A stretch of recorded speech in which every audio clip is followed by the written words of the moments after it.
Isang magandang araw sa inyong lahat. Mainit at puno na naman ng emosyon ang mga kaganapan dito sa Part 53. Sa kabanatang ito, muling nagkasama-sama ang mga bata sa Hacienda Robles. Matapos payagan ni Guillermo, sina Gabriel Ace at Villa Marie na doon na muna tumira kasamang kanilang mommy Victoria. Ngunit hindi magiging madali ang lahat, lalo na't pumasok ang usapin ng selos at ang pagsubok sa pagitan ng mga bata. Partikular na sa pagtanggap kay Ana at sa bunso nilang si baby Jewel Leticia. Kasabay nito, patuloy rin ang pagpupumilit ni Guillermo na muling mabuo ang kanilang pamilya. Kahit na nagbabadya ng kanyang kasal kay Kim, paano hahawakan ni Victoria ang matigas na ugali ng kanyang anak at ang hanggang kailan kaya kayang tiisin ang muling pagpaparamdam ng dating asawa? Handa na ba kayo? Tara, simulan na natin. Victoria POV. Ang usaping tungkol sa nalalapit na kasal nila Kim at Guillermo ay kumalat na sa mundo ng showbiz. Ako naman, tahimik lang na nagmamasid. May kirot pa rin sa dibdib na nararamdaman, pero pinilit ko pa rin gumiti sa araw-araw, lalo na't alam ko na may mga mata na nakamasid sa akin. Senyorita, nasa labas po si Sir Wilfred. Wika sa akin ni Manang Lucia. Pasimple ako napatingin sa suot kong relo bago tumango. Sige po, pakisabi sa kanya bababa na ako. Seryosong sambit ko. May usapan kaming dalawa ni Wilfred ngayon. Gusto kasi itong bumili ng mga livestock dito sa hacienda. Pararamihin daw kaya naman personal ko tong iga-guide. Tutal naman, simula nang muli kaming nagkita, naging mabait din naman ito sa akin. Actually, silang dalawa na yata ni Leonardo ang best friend ko. Pagkatapos kong mag-ayos, nadatnan ko si Wilfred na matyagang naghihintay sa akin sa garden. Kaharap nito sila Ana at baby Leticia. Oh, nandito na palang mommy nyo. Narinig kong sambit nito. Napatitig naman ako sa mga bagay na nasa harapan ng mga anak ko at hindi ko mapigilan ng mapailing. Mga laro ang sasakyan yun.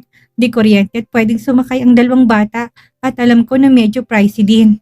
Itong si Wilfred, gusto yatang gawing spoiled ang mga anak ko Kung ano-ano kasi ang mga pinapasalubong eh. Look, mommy! We have car na! Ani ni Ana. May nagbabantang tingin naman ako na tumitig kay Wilfred. Ngingiti-ngiti naman itong nakapangot na lang ng ulo. Bagay sa mga anak mo yung laruan, lalo na't ang luwag naman ng harap ng hacienda. Bigkas pa nga nito. Mommy, hindi po bang ganda? Bahala ko mag-practice mamaya tapos ang passenger ko si baby Leticia. Nakangiting muling wika ni Ana. Sure, pero mag-ingat ha. Hindi kayo pwede maglaro niyan kapag walang bantay. Seryosong bigkas ko. Yes po, mommy, sagot naman ito. Ilang saglit lang una kong dinala si Wilfred sa kwadra ng mga kabayo. Sa akin na lang daw bibili ng kabayo di pagbigyan. 10 daw ang bibilhin pero hindi ako pumayag. Hanggang 6 lang lalo na't gusto din ni Lorenzo na bumili. Pati na rin sa iba pang mga hayop gusto nga rin pakyawin na para bang gusto niyang ilipat lahat ng mga hayop dito sa hacienda ko patungo sa hacienda niya. Siyempre ito highest level ang pagtotol ko. Si Lorenzo, bibili din niya sa akin. Ano na lang ang mangyayari sa hacienda ko kung ubusin nila ang produkto ko, hindi ba? Pagkatapos ma-confirm ni Wilfred ang mga hayop na gusto nitong bilhin at maikarga sa dala nitong truck, muli kaming bumalik na hacienda. Kaya lang nagulat na lang ako na may isang bisita na naghihintay pala sa akin na hindi ko inaasahan. May mga bisita kaya ani ni Wilfred sa akin. Sina Gabriel Ace at Villa Marie at kasama sina ang kanilang ama na si Guillermo Guerrero. Nang mapansin ni Guillermo ang pagdating namin ni Wilfred, napansin kong biglang nagdilim ang mukha nito. Naningkit ang mga mata, kaya naman kaagad ko ding niyaya si Wilfred na pumasok sa loob. Naunang bumisita si Wilfred sa akin at nakakahiya naman kung papaalisin ko ito ng ganun-ganun lang. Isa pa hindi pa tapos ang transaksyon namin. Mommy! Halos magkapanabay na wika ng dalawa. Sabay din na tumakbo papalapit sa akin at sabay din na yumakap. Ako naman napapangiti na lang din. Miss na miss ko na rin kasi sila. Halos 1 buwan na rin pala kami hindi nagkita. Ganun kabilis ang panahon. Mommy, pumayag na po si Daddy. Dito na po kami titira. Nakangiting wika ni Villa Marie. Wala sa sariling napatitig naman ako kay Guillermo na noon ay tahimik lang na nakamasid. Ang alam ko, sa susunod na buwan ang kasal nito kay Kim at hindi ko alam kung anong nakain nito at bakit ito dinalang mga bata. Sa bagay, magaling na si Gabriel at parang hindi lang ito dumaan sa isang aksidente. Talaga? Naku, matutuwa niya si Baby Leticia at Ana. May makakalaro na sila. Nakangiting wika ko. Naramdaman ko naman ng sabay na napakala sa pagkakayakap sa akin ang dalawa. Baby Leticia, she's our baby sister, right? But that Ana, she's outsider, mommy, right? Walang pakundangang wika ni Via.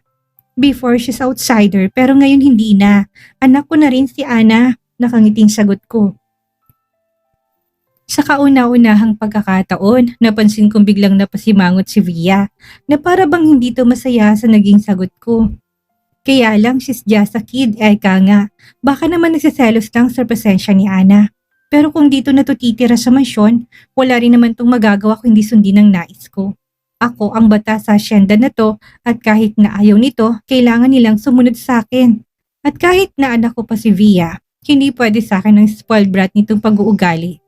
Victoria, pwede ba tayong mag-usap? Sabat naman ni Guillermo. Saglit muna akong tumitig dito bago ko sumagot. Yes, we need to talk. Tungkol sa mga bata pero may bisita pa akong dapat unahin.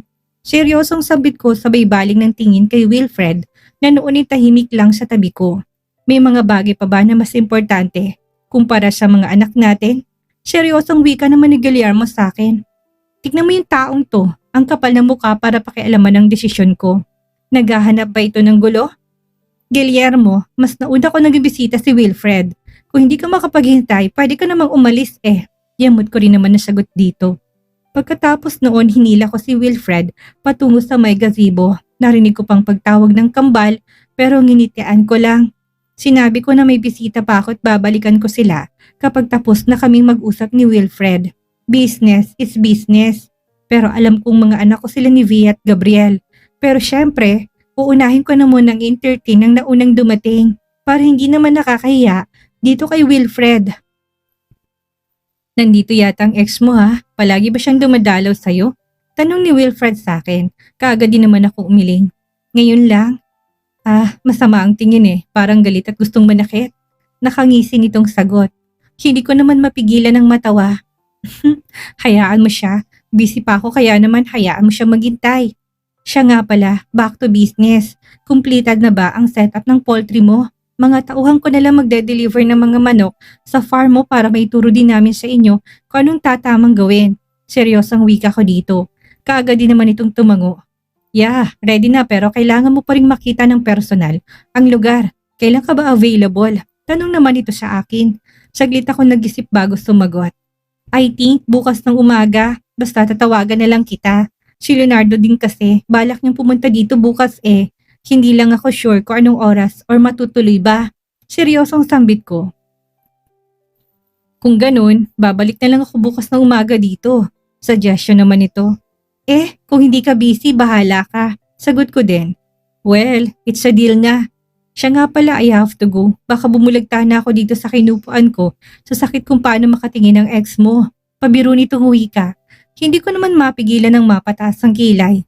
Pasimple pa ako napatitig sa kinaroroonan ni Guillermo at na mapansin ko nga na nakatitig to sa gawin namin ni Wilfred. No choice na ako kundi ang hayaan si Wilfred na umalis na. May isisettle pa ako dito kay Guillermo at mukhang mahaba-haba ang araw ko ngayong araw. Pagkaalis ni Wilfred, muli kong binalikan ng kambala si Guillermo. Sila naman ang asikasuhin ko ngayong oras. Sila Ana at Leticia pala, nasa silid sila. Sinabi ni Manang natulog daw. Mommy, dito na po kami titira. Pumayag na po si Daddy.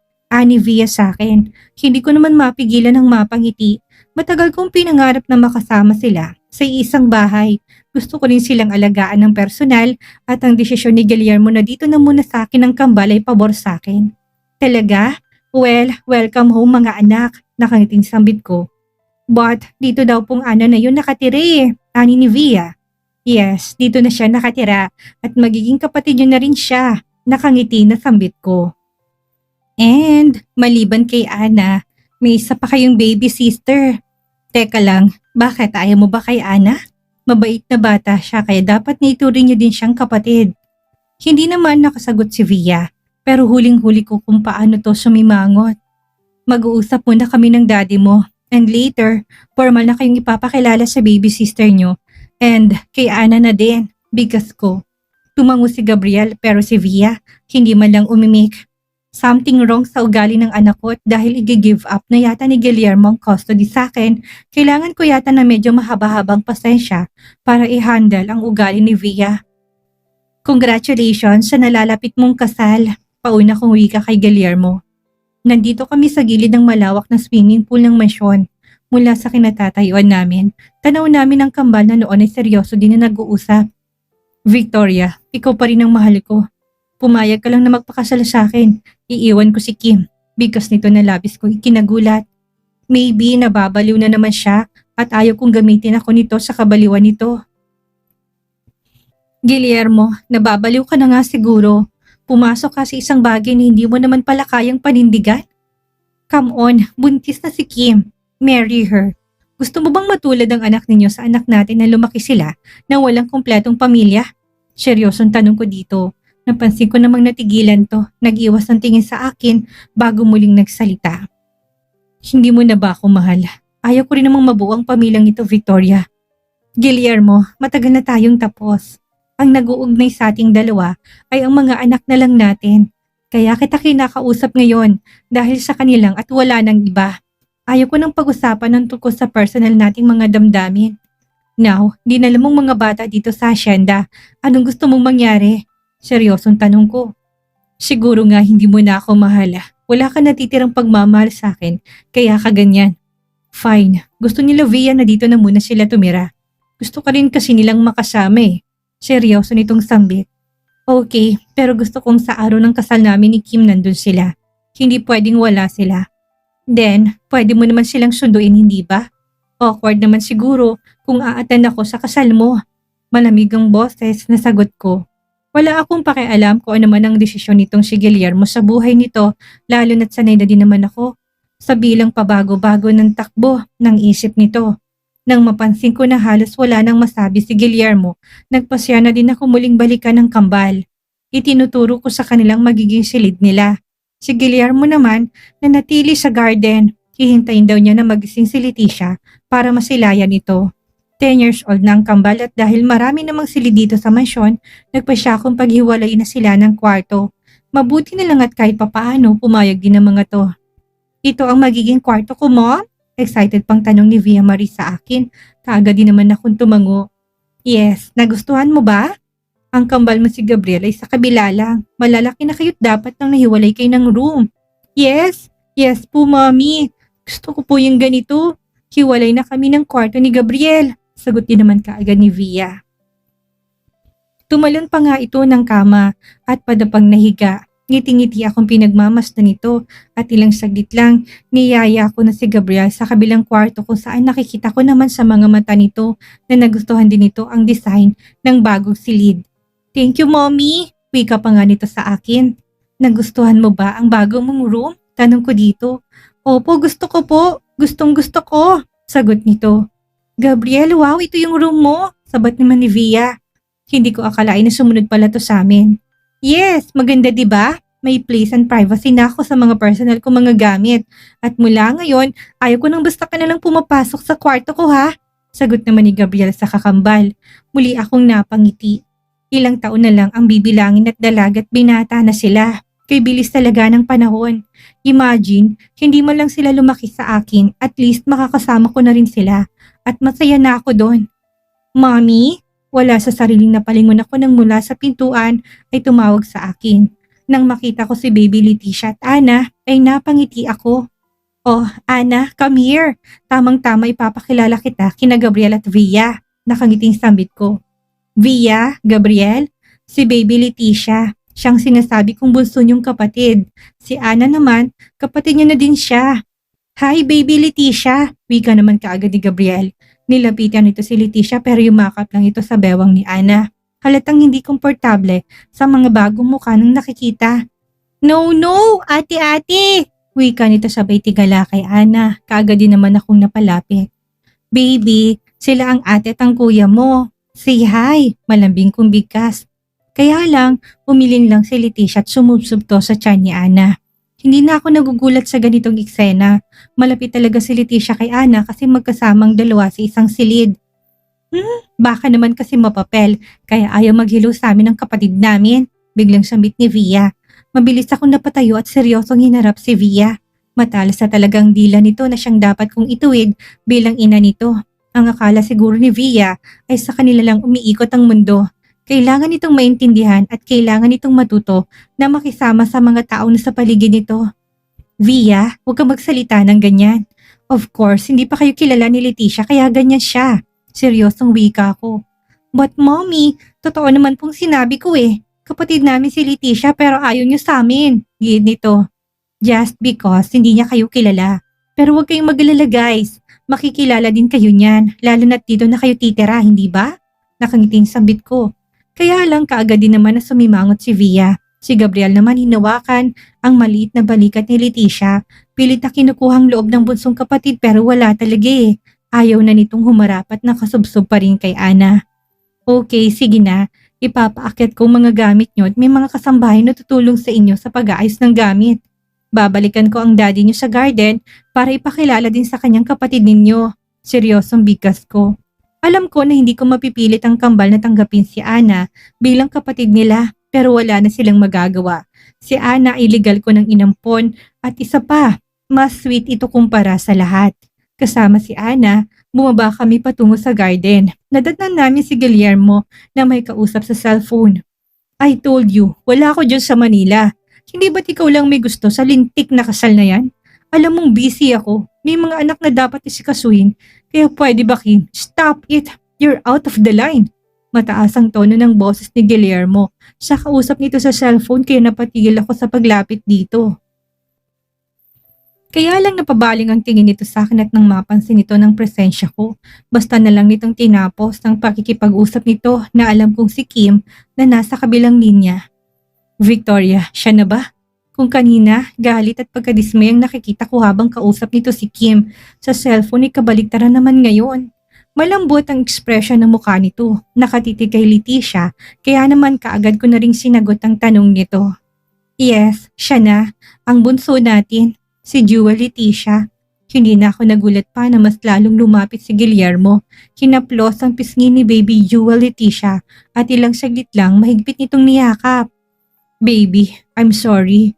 I'm sorry kung naging marupok ako. Promise, I'll make it up for you. No, hindi lang pala para sa'yo kundi sa mami mo. Promise, babawi ako. Babawi ako sa inyo anak. Narinig kong bigkas ni Guillermo. Kung ano man ang ibig nitong sabihin, ayaw ko na muna yung alamin. Lalo na't nakakaantig sa damdamin nang makita ko na hindi malang nagpumigla si Jewel Leticia ng kargahin na ito ng ama. Maybe, lukso ng dugo or ano pa man, pero kakaiba pala talaga sa feeling kapag makita mong anak mo ay kasama ang ama niya. Naku, nakakadala ng emosyon ang pagtatapos ng kabanatang ito. Sa wakas ay nayakap na ni Guillermo ang bunsong anak nila ni Victoria na si Jewel Leticia at tila ba nagkaroon ng panibagong pag-asa ang kanyang puso na itamang lahat ng kanyang pagkakamali. Isang napakahalagang aral ang natutunan natin sa episode na to. Ang mga pagkakamali ng nakaraan ay hindi nabubura ng isang simpleng patawad. Kailangan itong patunayan ng aksyon, pasensya at tunay na paninindigan, lalo na pagdating sa pamilya. Totoo kayang pangako ni Guillermo na babawi siya kay Victoria at sa kanilang mga anak? Paano nang nakatakdang kasal nila ni Kim ngayong tila buong-buo na ang desisyon niyang ipaglaban ng kanyang pamilya? At magkasundo kaya ang mga bata sa ilalim ng iisang bubong. Maraming salamat sa inyong walang sawang pagsubaybay. Huwag niyo pong kakalimutang i-like, mag-iwan ng inyong comment o reaksyon sa ibaba at i-share ang ating video. Hanggang sa susunod na kabanata. Mag-iingat po tayong lahat at God bless.